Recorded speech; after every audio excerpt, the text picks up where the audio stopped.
This is from the last paragraph of the book itself, and it's based on myself, a number of the Catholic chaplains and Protestant chaplains at Ground Zero. We composed a prayer in case one of us could not be there, meaning the ordained. Then those who there would be a firefighter, a police officer, a construction worker, they would read a prayer where we found a body or a body part in that matter. And so we find that all life is sacred, born and unborn, especially in this horrific death. There was a prayer for the decedent. So I'd like to use this prayer to begin this book discussion. A prayer of recovery. Remember, O Lord, this is your servant who has gone before us with the sign of faith and now sleeps in the sleep of peace. To this one, O Lord, and to all who have died at the World Trade Center, grant, we pray, a place of refreshment, light, and peace.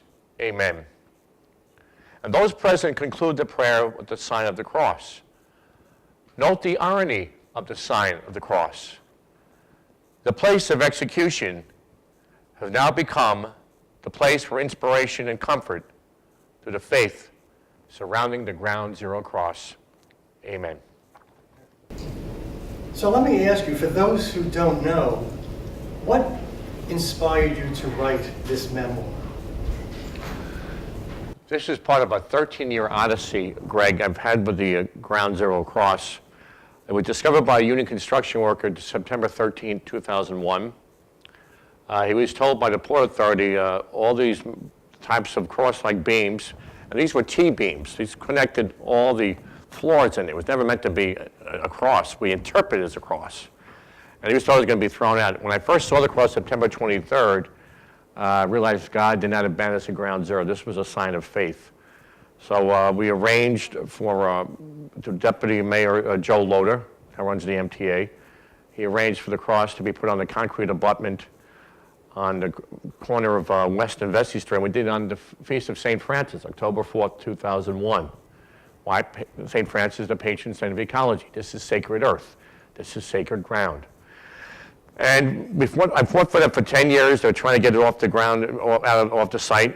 And finally, on July 23rd, 2011, the cross was put inside the National 9/11 Memorial Museum. I said, after 10 years, I guess the odyssey is over. 2 days later, on my birthday, I found out that I was being sued by the American Atheist Association. Oy vey. And I said, will this ever end, Lord? Will this ever end? So it was a 3-year battle. We won first in the U.S. Southern District Court. And a year and a half later, through the appeals court, the final court, a unanimous three-judge court superior, and the atheist never threatened to sue again. And I figure after 13, maybe this is a lucky number. I should write a book. Is it possible that the 9/11 cross has come to symbolize your life's journey in any way? I'm not going to be narcissistic. It's not about myself. This is the cross for all of God's people who lost a loved one. Like this gave consolation and comfort not only to the recovery workers who work down there, but especially for the family members of the victims. So it's part of my story, yes, Greg, but it's part of the story of many others as well. Part of the story. So is this journey complete? Yes, I believe after 13 years and fighting and praying and trying to do the best I can to be the unofficial guardian of the cross, I believe the journey has ended my own role in it. It's in the 9/11 Memorial Museum. Very proud of this iconic cross. In fact, they're even selling the book in their bookstore. So we had a little uneasy alliance at the beginning, but we sort of resolved our differences later on. If you could talk just a little about the court case, might you be able to tell us whom the cross belongs to and why? Again, this was a T-beam. It was built by Stevens Steel Company in 1973 from Colstead, New Jersey. So legally, it's owned by the Port Authority of New York, New Jersey. Spiritually, I contend, along with many others, this is the cross of Almighty God. God owns the cross. But we take that to Supreme Court, we might have a little fight of church and state, but that's another matter. We see that in that point is the Port Authority owned it. It was their property in that sense, but they realized its true significance that it gave of consolation and comfort for many people. And that way, I was known as the unofficial guardian of the cross, but this is the cross for many people besides myself. With the perspective of time, and now that you've written the memoir, do you see some events and some people differently? Yes, I do. In fact, I'll give you an interesting fact, and it's not a coincidence. On March 29, 2002, we celebrated Good Friday at the site. And we did the Stations of the Cross, cops, firefighters, union construction workers, a couple of family members. One lady lost her husband and her son. And she did the 12th station where Jesus dies on the cross. It's quite moving. And we gave a little understanding, compassion. And interesting, on March 29th, 2013, when I marched with students here from St. Francis College, when we did the Good Friday Way of the Cross from St. James Cathedral, we went over the Brooklyn Bridge, and we ended at Ground Zero. I had an interesting feeling that something wonderful is going to happen today. I'm not sure what it is. And when I got back to the Friars, where I live, Our Lady of Peace, in the Gowanus section of Brooklyn, I sat down, we're having a light meal together. I received a phone call from my pro bono attorney, Matthew Dowd, and this is March 29th, 2013. He said, congratulations. Judge Deborah Batts just made a decision to keep the cross at Ground Zero. And notice the time, it was 3 o'clock on Good Friday. 3 o'clock on Good Friday. This was not just a coincidence. We celebrated Good Friday. The last time Good Friday was on March 21st was in 2002. The next time will be in 2013, punctually. This was no coincidence. And the judge had a great idea for how to make that decision. And the American atheists, understand, were quite upset. Poor little darlings. People are at the center of this story. For a memoir, it's remarkably not self-centered and rather very outward-looking. Can you talk about some of the people, some of the key people? Well, Frank Soletcher was a construction worker who founded the cross, September 13, 2001. The union construction workers never had a chaplain. They were 80% of the workforce. Ed Malloy was the head of the building trades, so 100,000 union building trades members in New York City alone, and from all different walks of life. And they were instrumental, and they're the ones who put the cross on West of Vesey Street, then relocated to Church Street by Century 21. And they were really deeply involved with Ed Malloy and the other workers, steel workers, iron workers, carpenters. They were, I think they're not given the proper recognition. 61 union construction workers died, including a female. We heard a lot about the police officers. I'm not trying to minimize their role. It was 37 Port Authority police officers died, 23 New York City Police Department officers died, 37, 60. But there were more construction workers who died than all the police force of New York and NYPD. And that was very important. Ed Malloy was important. The second person is a St. Francis College graduate, Richard Shearer. He's Jewish. He married a Catholic woman, had 5 boys. They were all firefighters or police officers. And he was the commissioner of Office of the Emergency Management, and he was one of the greatest advocates of the cross. And it was a wonderful job. He's the one who informed me on my birthday 6 years ago. I got, congratulations, I got good news and bad news. What's the bad news? You're being sued by the American Atheist Association. What's the good news? You're not alone. Also, so Mayor Bloomberg, Governor Cuomo, Governor Christie, the Port Authority. They were so happy. And I said, my God, this must be America's favorite pastime. No longer baseball, it's litigation. What's going on here? The third person was a woman named Jane Policino. Lost her husband the first time. We worked for Kenneth Fitzgerald. The Port Authority threatened to take the cross from the site and put in some dusty hangar in JFK. We came up with 300,000 signatures to keep the cross at ground zero. Within 2 days, no, actually within 5 days, Jane Pollicino collected 5,000 signatures. Of course, this cross gave great consolation for her in the loss of her husband. So I dedicated the book to those three people because they were instrumental in literally keeping the cross on site and helping with the lawsuit. Richie Shearer was a great friend. And in 2012, in January 2012, Richard Shearer dies of a heart attack. And get a hold of this, so we go to Temple Emmanuel in Manhattan on a Sunday morning. And after the rabbi, I'm asked to preach. And I told the people, this is really a New York story. Here you have a Jewish man who's a graduate of St. Francis College, and you have a Catholic priest preaching on the Sunday morning in the synagogue. You can't get more New York than that. And it was sad. And 3 months later, on early on May 15th, 2012, Ed Beloy dies of complications from asbestos poisoning. And so my two great advocates died on the way. And then last year, Jane Pollicino died of a broken heart. She had a heart attack, but she was still mourning her husband. So because of that, I decided these three wonderful people. I dedicated the book to these three individuals. Yeah, there are many, when you read the book, you'll see there are many, many people that Father Brian brings into the narrative. It's not about him, I. I found that quite remarkable. Has this... But if I was a Jesuit, it would be reversed. It'll be all about them. There would be I. If you're a Jesuit. Franciscan's about we. Well, in fact, that leads me to my next question. Has this experience changed your sense of community at all? Yes, tremendously so. Every time I celebrated the Eucharist at the Crown, in fact, I was the only religious person allowed to do a religious ceremony on site. The feds allowed it, the Port Authority, Mayor Julian. And why? Because of the loss of my good friend Michael Judge.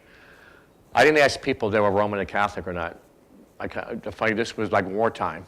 If they were Jewish people came in to receive communion, Protestants, Hindus, I think even an atheist showed up to receive communion. Oh my God. But it was something else. So there was definitely a sense of community that we were all in it together. But there's something, we've seen evil at its worst, but goodness at its best. There was a great sense of community, Greg, right after, in the direct aftermath of the Lorenzo. They all came together and they wanted to work together. And I've changed my viewpoints with regards to, I find myself to be more interfaith than ever before.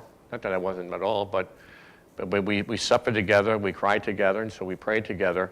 So I have my sensitivity of interfaith and other matters is greatly on there. Another matter is this was not just an American tragedy. It was the World Trade Center they attacked, not the American Trade Center. 80 other nations lost loved ones as well. It's interesting that this week we're beginning the United Nations Week. In a way, it was like United Nations type of a disaster on September 11, 2001. 80 of the nations died. And I met many of their loved ones at the masses, at different services along the way. So my sensitivity is probably heightened because of this experience. You touched on this a little. In light of what you've learned and experienced, could you talk a little about religious liberty in this country then and now? Right. Our forefathers and foremothers, a lot of the women were responsible at the beginning too. It wasn't just the men. I hear forefathers. Yeah, how about the foremothers too? In the Constitution, I know we had a big Constitution celebration last Thursday. We allowed the freedom of religion, but we don't emphasize and favor one particular religion. Like Christianity is the religion of the United States. No, it's all religious faiths and like that. But it's the freedom of religion, freedom of worship that we have, and it's important to have that. We respect them. We try not to lord it over others. We know there's a separation of church and state, but it doesn't diminish the importance of a faith community.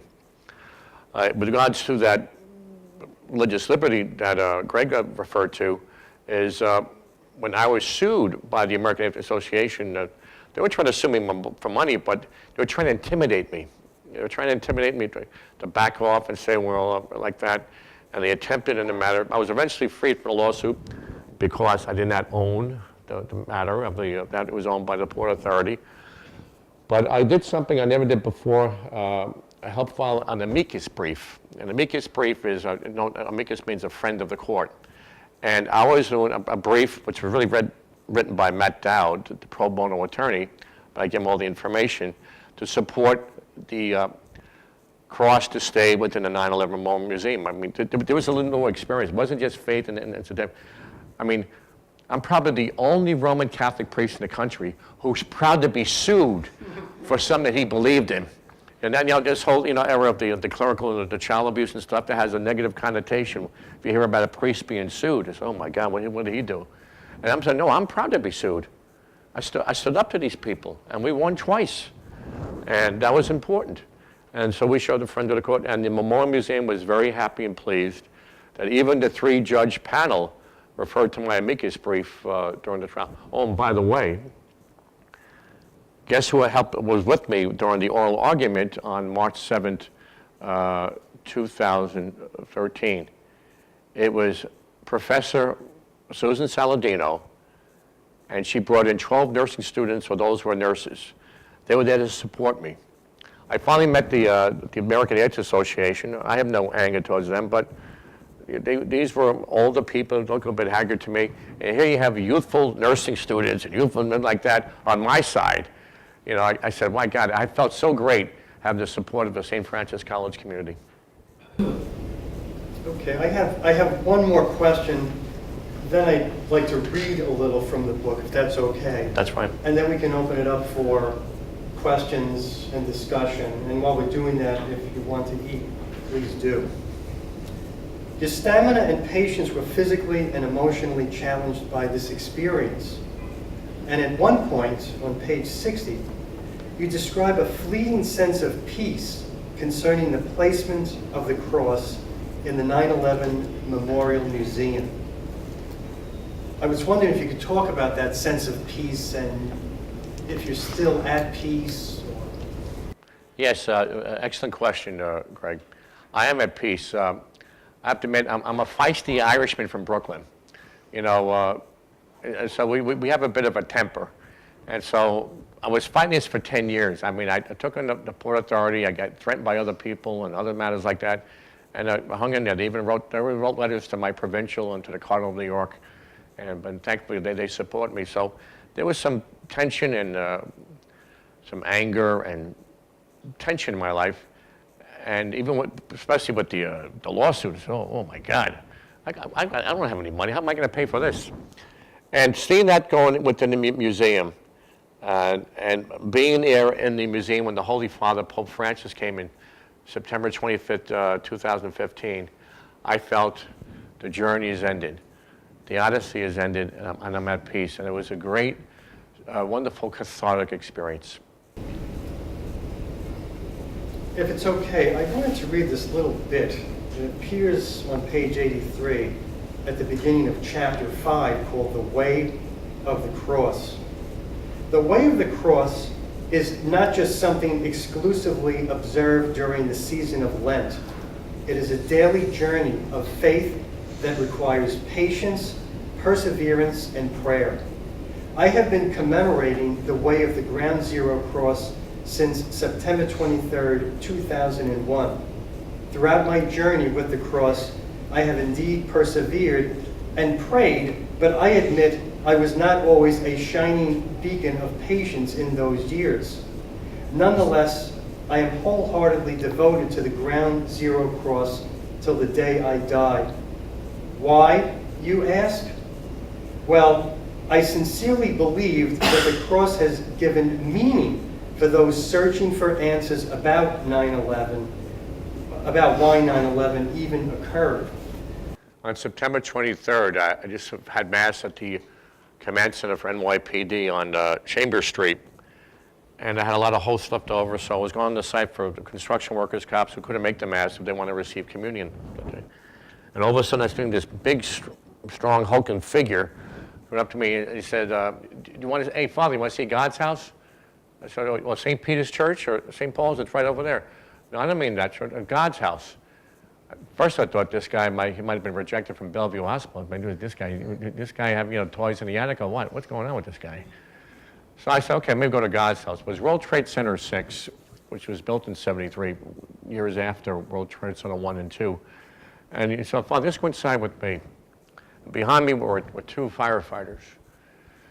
I said, just look inside. So I went inside there, and it was that was destroyed from top. There was a lot of air going in, but you see right in the center, a lot of debris. I looked right in the center, and there was a cross on a 20-degree angle on the side with an insulation, like the Shroud of Turin. And I looked at it, and there's a period of silence. Remember, for 12 days, I've been carrying this pain. For 12 days, every person was asking me, saying, hey, Father, why did God do this? Why did God do this? I said, God had nothing to do with this. This was the abuse of free will by 19 misguided men. God does not destroy what God creates. So I looked at this cross-like figure, and he said, yes, I see it. God never abandoned us at ground zero. That is a cross. And the two firefighters and I looked at each other, and we all knelt down, didn't say a word, and prayed. And from there, and Frank told me, he says, they're trying to get rid of this cross. I said, no, they're not. We'll get rid of them. This cross is staying here.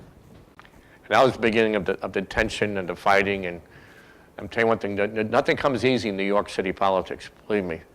A lot of fighting going on, but between the scenes. And the Port Authority was understanding to an extent, but they were trying to, but when we got to 300,000 signatures, that changed the tide of their viewpoints. Let's keep it there. That photo there is October 4th, 2001, the Feast of St. Francis. So that would be 11 days. So this is West and Vesey Street? That's West and Vesey Street. There were many cross-like beams in there, but not only World Trade Center 6, World Trade Center 7. There were, as I said, these are T-beams. They connect floors. And they're built in that way. When the atheists tried to depose me, I said, you don't have a prayer, so I didn't get the deposition. But they try to say that we actually welded them together. They were built like that since 73. They're T-beams. They connect the floors. And so when we show them the blueprints of the then they backed off on that contention. Oh, by the way, I'm not anti-atheist. My doctor's an atheist. This was just a small group of atheists. Susan Jacoby, the famous Washington Post writer and like that, she went against this lawsuit. She said, you're going to make us look bad. And she wrote me a nice letter, and I got it in my pen. So most of the atheists even worked there, so that was against the lawsuit. It was only a small group of people that were there. There were many cross-like figures. This one seemed to resonate with many other people. Eddie Malloy was a steam fitter.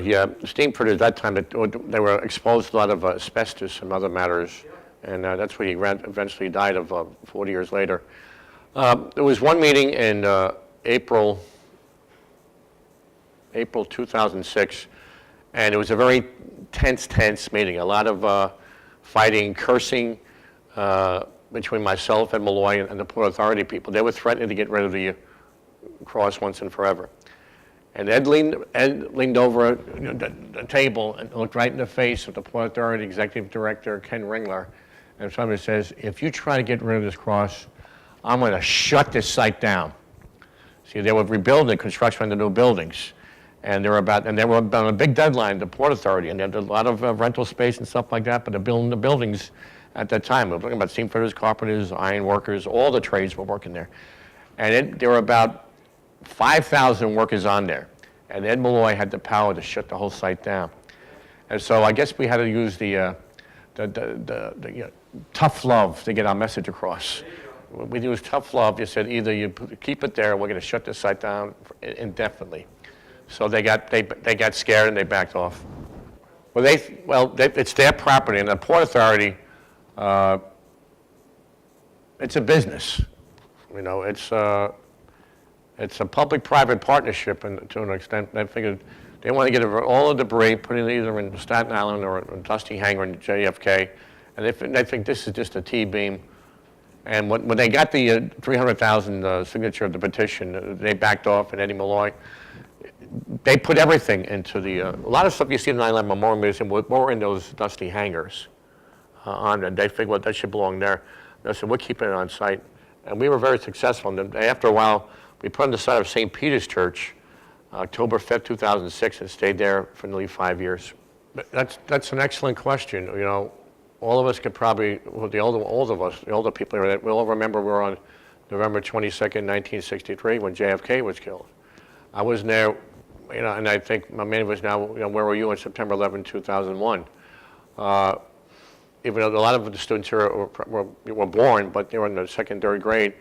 I noticed a lot of faculty members I've met the last 5 years, they incorporated it. As I said, there's a good sense of, for the faculty that I'm proud of. They do this interdisciplinary approach, whether it be here in the English department, this matter. They talked about it in philosophy and religious studies classes. They've talked about it in history classes.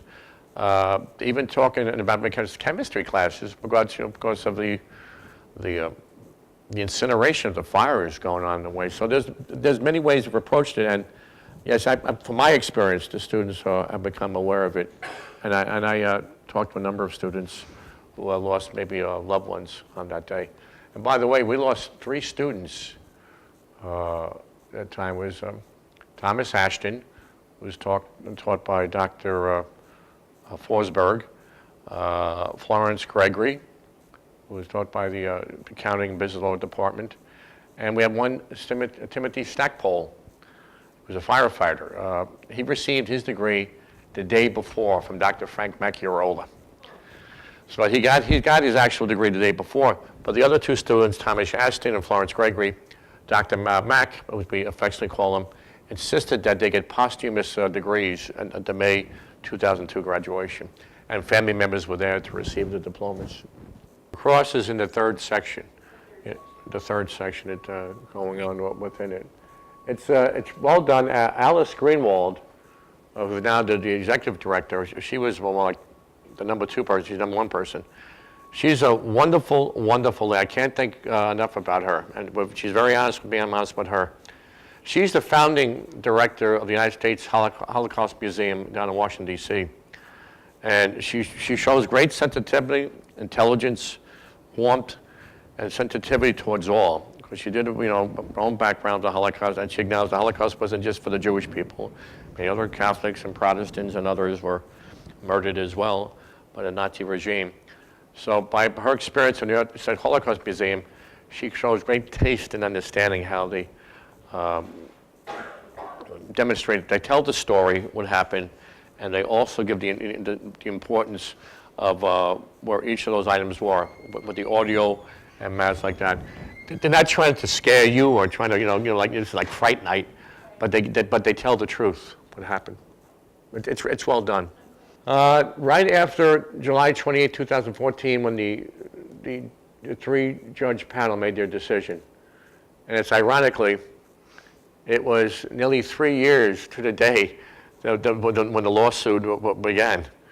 So I wrote this book along the way, and I have to say, one thing I really want to emphasize, we have so much great talent and experience here at St. Francis College. I hear a lot of times says, well, what are they doing at NYU? What are they doing in Fordham? Or what are they doing? St. Francis College, one people, so Greg Tague helped me with Francis Green of the book. Greg found me a wonderful student who's an excellent editor going on all the different matters. And it took a short time to get, I was looking for other publishers. There was little problems to get matters on there. And I decided to go self-publication. I was very pleased how it happened. So the book was really written 3 years ago, and it went through a series of little changes with regards to grammatical improvements and other structural arrangements. But it was done right after when I thought the 13-year odyssey was over. Good question, thank you. This is my first book, but a long time, but I wrote another book around the same time. I was a glutton for punishment. But it was memory. I kept a lot of records of matters, dialogue with other people just to substantiate and verify this experience occurred. And there was some research. Research was on the structural dimensions of the cross itself, how to go to the library and find out how to talk to construction companies. The Steel Company was out of business, but they have archives. And also, I don't presume people know what the cross is. The cross is not the Christian symbol. The cross was used as a means of subjugation even before the ancient Roman Empire. Remember the movie Spartacus, when Kirk Douglas was nailed to the cross in the movie? Well, that was centuries before Christ. And this was a means of execution. And now the means of execution now is a means of inspiration. Jesus was not only a victim, Jesus was also a victor. He was a victim of an unfair trial, a terrible, painful death on the cross, but he was victorious of life over death. And that's why I believe this symbol was helpful for consoling and comforting many people from September 11th, from the time it was founded, September 13, 2001, to the present time. It's a means of healing.